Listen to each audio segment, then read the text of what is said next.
Pozdrav svima! Ja sam Ivana Stojanović, profesor engleskog jezika u Ekonomskoj školi Pirot u Pirotu. Vodim vas u Ekonomsku školu.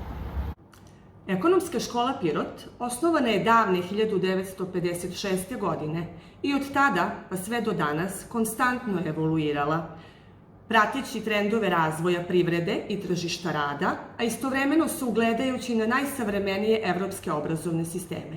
I možemo se pohvaliti značajnim rezultatima. Ekonomska škola Pirot obrazuje kadrove u dva područja rada. Iz područja rada ekonomija, pravo i administracija u ponudi su sledeći obrazovni profili: finansijski administrator, službenik u bankarstvu i osiguranju i ekonomski tehničar, dok su iz područja rada trgovina, ugostiteljstvo i turizam u ponudi obrazovni profili ugostiteljski tehničar i kulinarski tehničar. Svi obrazovni profili su u četvorogodišnjem trajanju.